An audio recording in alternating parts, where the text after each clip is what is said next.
امام احمد بن حنبل محدث حنبلی فرماتے کہ امام احمد بن حنبل نے فرمایا ما وجدت اقواما افضل من اہل التصوف من الصوفیہ، فرمایا میں نے تصوف والے صوفیاء سے بہتر دنیا میں کوئی طبقہ نہیں دیکھا جتنا اعلیٰ اور عرفہ اور افضل طبقہ صوفیاء کا دیکھا ہے۔ امام احمد بن حنبل سے مجلس میں کسی نے کہا کہ حضرت ہم یستمعون و یرقصون، حضرت آپ نے اہل تصوف کو کہا کہ افضل الاقوام ہیں، یہ سما کرتے ہیں اور رقص کرتے ہیں۔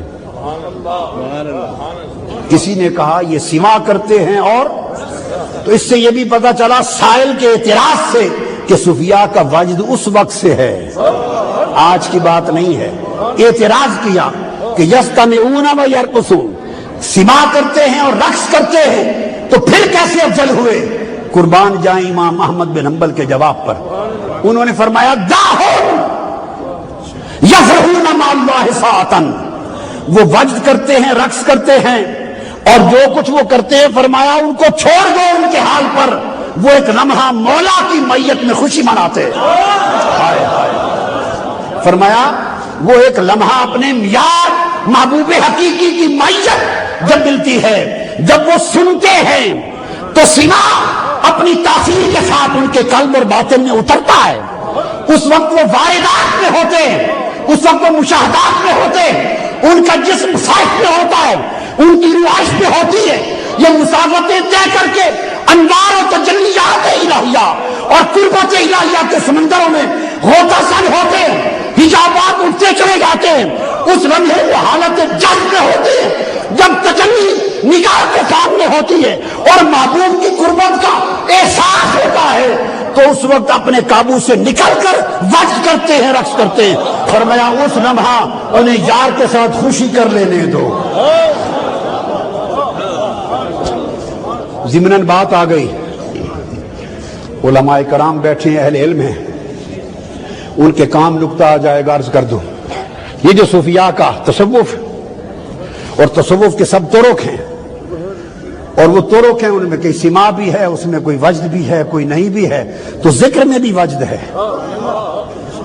یہ جو فرمایا الذین یذکرون اللہ قیاما وقعودا وعلی جنوبہم، کہ مولا کے بندے وہ ہیں جو ذکر کرتے ہیں حالت قیام میں بھی، کھڑے بھی ذکر کرتے ہیں، بیٹھے بھی ذکر کرتے ہیں، وعلی جنوبہم، اور اپنے پہلوؤں پر بھی ذکر کرتے ہیں۔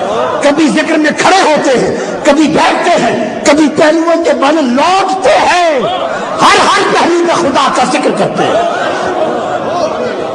اس لیے کہ جو لوگ اس کی یاد میں ذکر میں پاتے ہیں، اور وجد کا معنی ہے پا لینا، تو بات آ گئی میلاد پاک آ رہا ہے۔ داتا صاحب، حضور داتا صاحب کا عرس حضور کے میلاد کی آمد کا ڈنکا بجاتا ہے، نکارا بجاتا ہے۔ کہتے ہیں لوگوں عاشقوں میری شادی کا دن ہے اور میرے کیوں شادی کا دن ہے؟ میرے مصطفیٰ کی ولادت کا دن آ رہا ہے۔ اس میلاد مصطفیٰ کے لیے امام ابن کثیر کا حوالہ دے رہا ہوں، اہل علم کے کام آنے والی چیز ہے۔ اور امام ابن کثیر وہ آپ کے اور ہمارے طبقے کے امام تصور نہیں ہوتے ہیں، ہم میں سے، لیکن لوگ پڑھے بغیر چکے فتوے لگاتے رہتے ہیں۔ جو نہیں پڑھتے وہ سمجھتے ہیں کہ ہم سے ہیں، ویسے سمجھ رکھا ہے ہم سے ہیں، وہ ان سے نہیں، وہ آپ میں سے ہیں۔ امام ابن کثیر نے البدایہ و نہایہ 9ویں جلد میں لکھا ہے، سلطان صلاح الدین ایوبی اس کے بہنوئی، سلطان صلاح الدین ایوبی کے وہ جو ہیرو ہیں بیت المقدس کی فتوحات کے صلیبی جنگوں کے، اور جس کے نام پہ امت مسلمہ فخر کرتی ہے، اس خاندان کا طریقہ حضور کے میلاد منانے کا۔ سلطان صلاح الدین ایوبی کے بہنوئی شاہ ابو سعید المظفر وہ میلاد مناتے تھے۔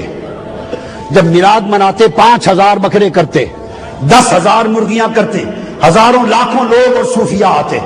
امام ابن کثیر نے لکھا ہے کہ حضور کے میلاد کے دن لکھا ہے کہ انہوں نے فرمایا کہ وَيَفْعَلُ سِمَاعًا لِلصُّوفِيَّةِ مِنَ الظُّهْرِ إِلَى الْفَجْرِ وَيَعْكَفُ بِنَفْسِهِ مَعَهُمْ، یہ امام ابن کثیر نے لکھا ہے، اور لکھ کے اس کے بعد کوئی ناک نہیں چڑھایا، طنز نہیں کی، تنقید نہیں کی، رد نہیں کیا، یہ نہیں کہا کہ لغو عمل ہے یہ میں رد کرتا ہوں، نہ، لکھا ہے کہ وہ حضور کے میلاد کے دن اتنی خوشی مناتا کہ لاکھوں لوگ علماء، مشائخ اور صوفیاء آتے، اور حضور کے میلاد کی تقریبات میں، میلاد کی تقریبات میں ایک تقریب محفل سما بھی ہوتی تھی، بیان کرنے والے امام ابن کثیر ہیں، ظہر سے فجر تک نمازوں کے وقفے کے ساتھ حضور کا سما ہوتا، وَيَرْكَثُ بِنَفْسِ إِمَاهُمْ، اور حضور کے ولادت کی خوشی میں بے خود ہو کر صوفیاء کے ساتھ وجد و رقص بھی کرتا تھا، وجد کرتا تھا، وجد بے خود ہو جاتا۔ یہ حافظ ابن کثیر روایت کر رہے ہیں۔ تو مرد یہ کر رہا تھا کہ امام احمد بن حنبل نے کہا تمہیں کیا خبر، انہیں جب مولا کی مائیت کا لمحہ ملتا ہے تو اس لمحے میں خوشی مناتے ہیں۔